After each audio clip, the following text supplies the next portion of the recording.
Welcome to The Spiritual Dimension of Development is Inescapable, a message of healing from the Native American Chief Phil Lane Jr., Veg Advocate, on the world around us.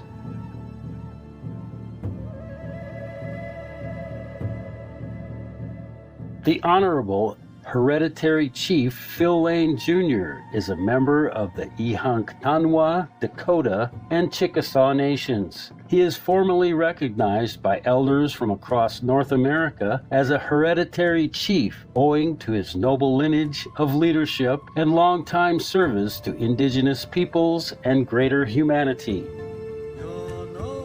In 1982, he founded the Four Worlds International Institute, or FWII, which has become an international leader in the holistic development of indigenous communities. With a master's degree in education and public administration, Chief Lane also served as a university professor and government consultant, among other distinguished positions. He has also produced and/or was featured in award-winning documentaries. For his tireless contributions, Chief Lane has received many awards, such as the WinStar Award and the Swiss Foundation for Freedom and Human Rights International Award. Today, we are privileged to introduce the Honorable Chief Phil Lane Jr., who will share some of his personal experiences, which led him on the path of unbounded wisdom, beautifully linked with Native American prophecies about a new revival, giving hope not just to Native American nations, but also to the world as a whole.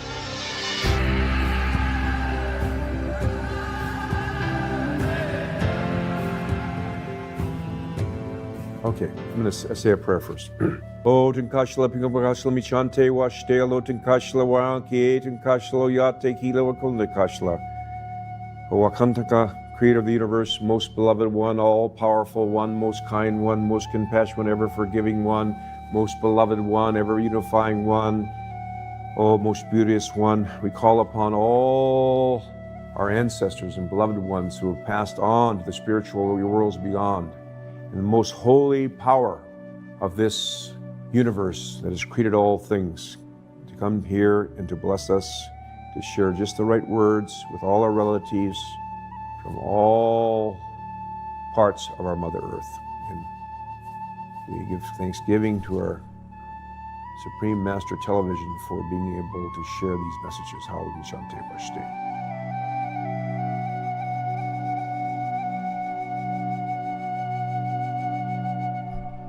The Four Worlds International Institute goes way, way, way back and deep in our prophecies. And it really began when my life changed in 1967.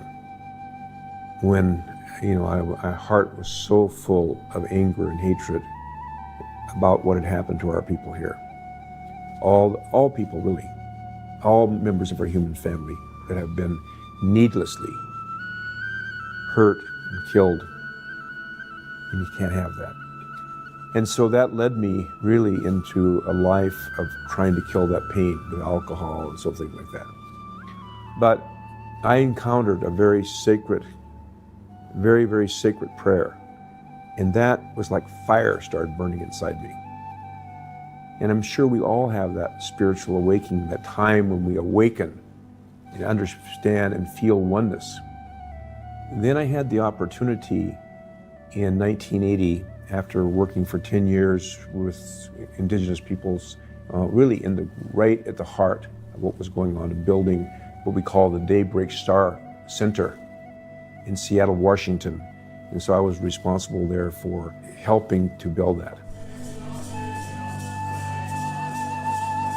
By 1982, in Turtle Island, it's now called Canada, the United States, both culturally and physically, our indigenous people had fallen into a deep, deep, deep, deep pain, deep alcoholism. And so we were really at a point of suffering, but we knew in our prophecies that would be a huge turning point, but there were signs on the way. One of the prophecies says, when the time comes to begin to arise, you shall see an eagle fly to the moon and land.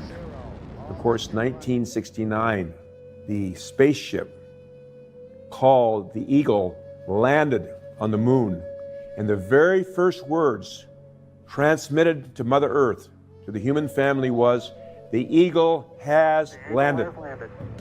These prophecies are shared from the Inuit to the Arctic, in different places all across the Americas. So we knew our time had come. The winter time was over. The time of preparation had been finished, and we were ready to begin to arise.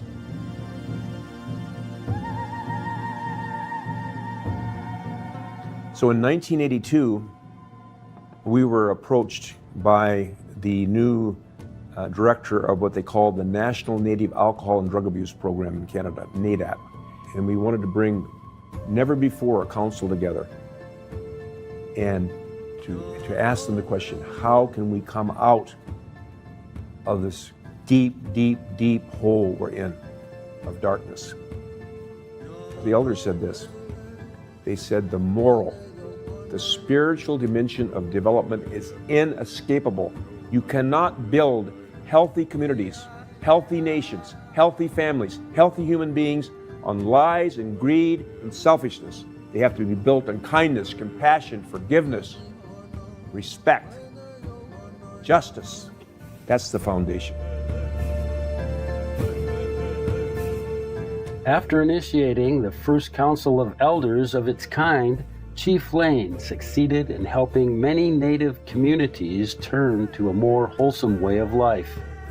The last two gatherings in 1994 and 1995 resulted in what we call 16 principles for building a sustainable and harmonious world.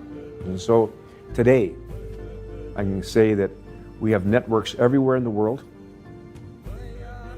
We can see many of our communities, and the first one to achieve this is a beautiful film called The Honor of All, the Story of Alkali Lake. It went from 100% alcoholism, from 9 years old to the oldest elder, to almost 95% sobriety. That was achieved by 1985. Many more are rising. Many of our communities are 80, 90% free of alcohol. I mean, from alcoholism now, free, getting strong, uniting all across the Americas. For the past 5 decades, Chief Lane has also been working with indigenous peoples in Africa, the Americas, India, Micronesia, Southeast Asia, and other regions to support them in areas such as reconciliation, sustainable economic development, and gender equality. His ultimate goal is the unity of humankind, the unity prophesied since ancient times. For more details on Chief Phil Lane Jr. and the Four Worlds International Institute, please visit fwii.net. Compassionate viewers, it was an honor to have your presence for today's program. The spiritual dimension of development is inescapable. A message of healing from the Native American Chief Phil Lane Jr., Veg Advocate, on the world around us.